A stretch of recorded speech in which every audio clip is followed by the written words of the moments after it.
आप सभी विद्यार्थियों का हमारे YouTube चैनल में स्वागत है। हम आपको पढ़ा रहे हैं सिकंदर का भारत पर आक्रमण। झेलम की युद्ध के बाद सिकंदर ने कहां कहां युद्ध किया, इसके बारे में हम आपको पढ़ाएंगे। आज मैंने पहला पॉइंट नोट किया है।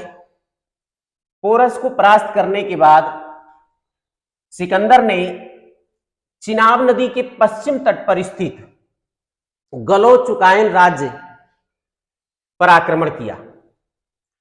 इस राज्य को जीतकर पोरस के राज्य में मिला दिया गया। इसी बीच अश्वकों के प्रदेश में विद्रोह उठ खड़ा हुआ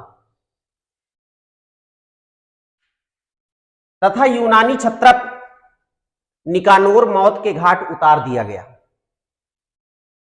अगला पॉइंट है, सिकंदर ने अलेक्जेंडर तथा तक्षशिला के क्षत्रपों टायरेस्पेस तथा फिलिप को विद्रोह दबाने का आदेश दिया। उनकी मदद के लिए ईरान से थ्रेसियन सेनाएं भी आ पहुंची। विद्रोहियों को दबा दिया गया। इसके बाद सिकंदर ने चिनाब नदी पार कर गांधारिस राज्य में प्रवेश किया। यहां पोरस का भतीजा शासन करता था, जिसको छोटा पुरु भी कहा जाता था। वह अपना राज्य छोड़कर भाग गया।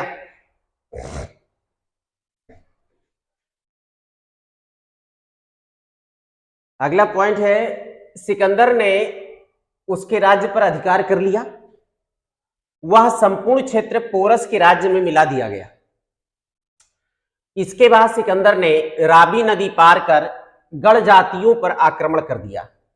इन गढ़ जातियों को आद्रेस्टाई या आद्रिज कहा जाता था।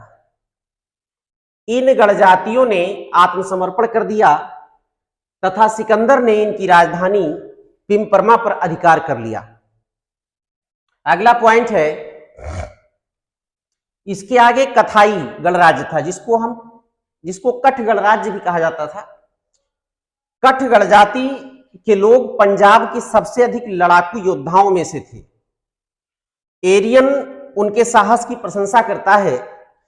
उनकी राजधानी संगल में थी। कठ गणजात के लोगों ने सिकंदर का कड़ा प्रतिरोध किया तथा अपनी राजधानी के चारों ओर रथ का घेरा बना लिया था।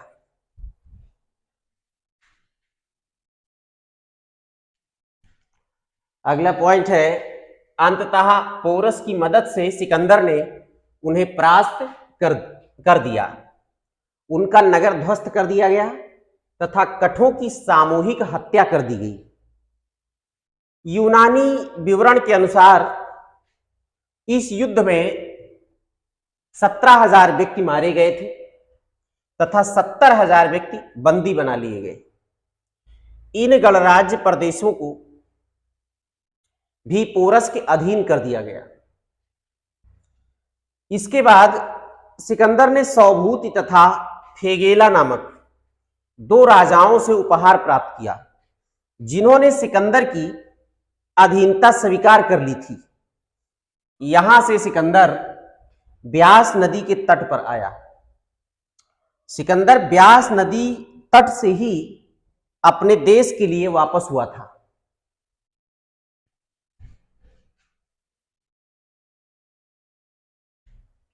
अगला पॉइंट है, ब्यास नदी सिकंदर के उत्कर्ष का चरम बिंदु सिद्ध हुई। यहां एक विचित्र घटना घटित हुई। उसकी सेना में विद्रोह हो गया। उसके सैनिकों ने आगे बढ़ने से इनकार कर दिया। सिकंदर की सेना का उत्साह भंग हो चुका था तथा हिम्मत टूट चुकी थी। सिकंदर ने अपने सैनिकों के बीच एक जोशीला भाषण दिया तथा नाना प्रकार के प्रलोभनों द्वारा उन्हें प्रेरित करने का प्रयास किया, परंतु उसके सारे प्रयास निष्फल रहे। उसके सैनिकों की हिम्मत फिर ना बंध सकी। सिकंदर स्वयं बड़ा लज्जित हुआ और शर्म के मारे वह 3 दिनों तक शिविर में ही पड़ा रहा। अंतोगत्वा उसने सैनिकों की वापसी का आदेश दे दिया।